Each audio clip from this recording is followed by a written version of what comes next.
இன்னைக்கு எங்க வீட்ல குரான் கானி தான் வச்சிருந்தோம். ஆக்சுவலி இது வந்து ஆதமோட பர்த்டே அன்னைக்கு தான் வந்து பிளான் பண்ணது.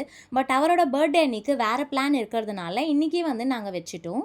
முஸ்லிம்ஸால ரிலேட் பண்ணிக்க முடியும். குரான் கானி வந்து ஏன் வந்து நம்ம வைக்கிறோம் அப்படின்றது. முஸ்லிம்ஸ் இல்லாம வீடியோ பார்க்குறவங்களுக்கு வந்து தெரியாது. என்ன ரீசன் அப்படின்றது. இந்த மந்த் ஜூன் 13 வந்து ஆதமோட பர்த்டே. ஆல்ரெடி வந்து நான் டிசைட் பண்ணியிருந்தேன் அவரோட பர்த்டேக்கு வந்து குரான் கானி வைக்கணும் அப்படின்றது. பட் நான் ஒரு 2 வீக்ஸ் பிஃபோராகவே வந்து வச்சுட்டேன். அன்றைக்கி வேறு பிளான்லாம் இருக்கிறதுனால நம்ம வந்து குரான் கானி வைக்கிறோன்னா நம்ம வீட்டுக்கிட்ட இருக்கிற மஸ்ஜித்தில் இருக்கிற ஹஸ்ரத் கிட்ட இன்ஃபார்ம் பண்ணிட்டோன்னா அவர் வந்து ஒரு 5 to 6 மெம்பர்ஸாக கூட்டிகிட்டு வந்து நம்ம வீட்டில் குரான் ஓதிட்டு நம்ம என்ன இன்டென்ஷனுக்காக வைக்கிறோமோ அதை அவங்கக்கிட்ட இன்ஃபார்ம் பண்ணால் அதுக்காக துவா செஞ்சு ப்ரேயர் பண்ணிட்டு போவாங்க. அதுக்கு நம்ம தனியாக அவங்களுக்காக பேவும் பண்ணணும். எனக்கும் என் ஹஸ்பண்ட்க்கும் வந்து ஆதமோட பர்த்டே அன்னைக்கு நிறைய பேரை இன்வைட் பண்ணி கிராண்டாக செலிப்ரேட் பண்ணுறதுல கொஞ்சம் கூட இன்ட்ரெஸ்டே இல்லை. அதுக்கு பதிலாக தான் வந்து நாங்கள் இதை பிளான் பண்ணியிருந்தோம். இன்றைக்கே வந்து நாங்கள் எங்களால் முடிஞ்ச அளவுக்கு நல்ல ஃபுட்டு வந்து செஞ்சு வெளியிலையும் வந்து நாங்கள் கொடுத்துருந்தோம். வந்த ஹஸ்ரத் எல்லாருமே வந்து சாப்பிட்டு அவங்களுக்கும் வந்து பேக் பண்ணி கொடுத்துருந்தோம்.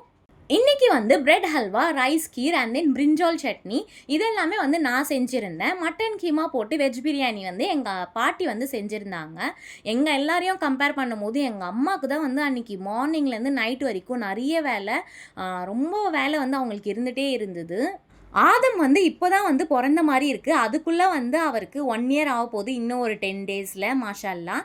நான், எங்கள் அம்மா, என் ஹஸ்பண்ட் எல்லாமே வந்து லாஸ்ட் இயர் நடந்த மெமரிஸ் எல்லாமே ரீகால் பண்ணிட்டு இருந்தோம் இந்த வீக் ஃபுல்லாகவே. எப்போ வந்து பெயின் வரும் அப்படின்ட்டு ஈகராக வெயிட் பண்ணிட்டு இருந்தோம். நான் மெயினாக வந்து பயந்ததே வந்து நார்மல் டெலிவரி பெயின் எப்படி இருக்கும் அப்படின்றதுக்காக தான். கடைசியில் நான் என்ன டெலிவரிக்கு பயந்தனோ எனக்கு நார்மல் டெலிவரி தான் ஆனது, அல்ஹம்துலில்லாஹ்.